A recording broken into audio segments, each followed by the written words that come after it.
देखो बेटा, आज हम चैप्टर में कौन से चैप्टर का रिवीजन करवा रहा हूँ? साधारण ब्याज, सिंपल इंटरेस्ट। इसमें क्या क्या होता है? मिश्रधन होता है, मूलधन होता है, ब्याज होती है, दर होती है और समय होता है, जिसको इंग्लिश में बोलते हैं हम लोग amount, principal, interest, rate and time. बहुत सिंपल सिंपल सी चीजें है ना। अब हम समझेंगे पहले मूलधन मतलब प्रिंसिपल क्या होता है।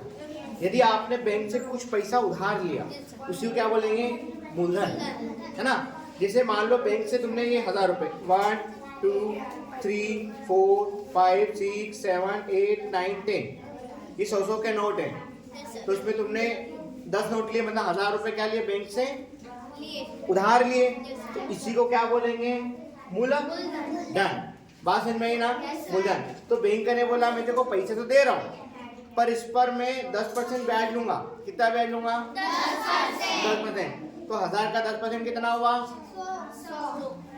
100 हुआ। 1000 का 10% कितना हुआ? 100 रुपए। समझ लो एग्जाम्पल के रूप में 100 रुपए हुए, है ना। तो ये 1000 रुपए तुम बैंक को लौटाओगे और साथ में क्या करोगे? 100 रुपए जो एक्स्ट्रा पैसा बना वो बैंक को तुम वापस दोगे। तो जो तुम्हारा 1000 रुपए मूलधन है, मूल पैसा है, उसको बोलेंगे मूलधन। और 100 रुपए क्या बना? ब्याज। 100 रुपए क्या बना? ब्याज, एक्स्ट्रा पैसा, वो बैंक को तुम लौटाओगे। तो कितना पैसा दोगे तुम? 1100 रुपए। कितने दोगे? 1100 रुपीज दोगे, है ना। उसी को क्या बोलेंगे? मिश्रधन, मतलब क्या बोलेंगे? अमाउंट। बात समझ आएगी ना। तो प्रिंसिपल किसी से लिया गया पैसा या किसी को दिया हुआ पैसा होता है। उस पैसे पर जो भी एक्स्ट्रा पैसा बना, जो दोनों को मिलाकर देते हैं, वही क्या कहलाता है? मिश्रधन। समय पता है? समय मतलब कितने टाइम के लिए। और दर मतलब जो तुमने पैसा दिया वो किस रेट पर दिया, मतलब कुछ तो पैसा लेगा तुमसे। दर हमेशा किस में गिनी जाती है? परसेंटेज पर। किस पर गिनी जाती है? तो बात समझ में आ गई ना। कभी इसमें क्वेश्चन तुमको सीक्वेंस से लिखना है। किसे लिखना है बेटा? सीक्वेंस से। उसका कारण है, यदि मिश्रधन कुछ दिया, उसने मूलधन दिया, तो माइनस करके आसानी से ब्याज निकाला सकता है। क्या निकाल सकता हूँ? 1100 रुपए तुमने बैंक को वापस लौटाए, है ना। 1000 रुपए मूलधन थे, तो एक्स्ट्रा कितना पैसा दिया? 100 रुपया। तो मैंने क्या करा? मिश्रधन में से मूलधन को माइनस करा, तो क्या मिल गया? अंडरस्टूड। अब एक एक करते चीजों को समझते हैं कि मूलधन कैसे निकालते हैं, मिश्रधन कैसे निकालते हैं, ब्याज कैसे निकालते हैं, दर कैसे निकालते हैं, समय कैसे निकालते हैं, है ना। एक एक चीज हम सीखते हैं। इतनी बात समझ में आई? चलो आगे बढ़ते हैं। देखो, यदि आपको, है ना, पहले हम सीखेंगे ब्याज निकालना। इंटरेस्ट, सिंपल इंटरेस्ट, साधारण ब्याज का फार्मूला है I बराबर P multiply R multiply T upon 100। ठीक है ना। सिंपल सा क्वेश्चन है। अब देखो, इस फार्मूले से ये भी हो जाएगा और ये भी हो जाएगा और ये भी हो जाएगा, ठीक है ना। अब मुझे मान लो मूलधन निकालना हो, मतलब प्रिंसिपल निकालना हो, तो 100 को ऊपर पहुंचा दो। 100 मल्टीप्लाई बिल्कुल। और अपान में क्या आ जाएगा? यहाँ क्या बचेगा? P।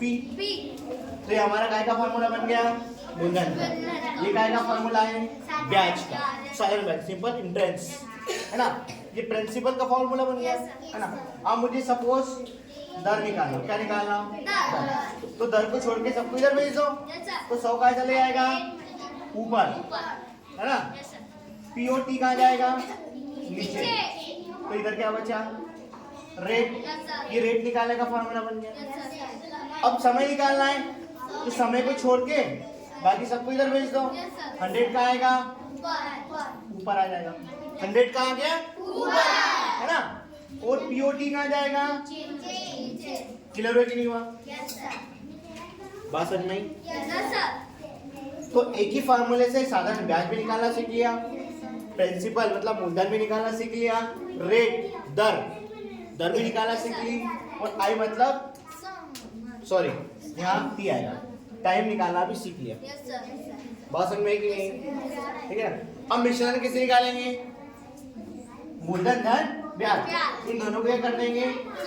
प्लस कर देंगे। मिश्रधन क्या होता है? मूलधन धन ब्याज। इंग्लिश में क्या बोलेंगे? Principal plus simple interest. ऐसा ही लिख लो, सिंपल इंटरेस्ट। तो क्या निकल आएगा? अमाउंट। अमाउंट मतलब मिश्रधन। क्लियर हुई बात? ठीक है ना? देखो अब मूलधन निकालने के दो फार्मूले। एक, जब ब्याज देगा तब ये वाला लगाएंगे, और जब अमाउंट देगा तब कुछ और लगाएंगे। उसका फार्मूला भी लिख लो। बिल्कुल, amount multiply 100 upon 100 plus RT। R से मतलब रेट, पीछे टाइम। ये फार्मूला कब लगाएगा? जब हमको अमाउंट दिया होगा और प्रिंसिपल निकालने को बोलेगा। ये फार्मूला कब लगाएंगे? जब हमको ब्याज मिलेगा, सिंपल इंटरेस्ट मिलेगा और हमको प्रिंसिपल निकालने को बोलेगा। क्लियर हुई चीजें? सबको आ गया? इतना एक बार राइट कर लो, फिर हम आगे पढ़ते हैं।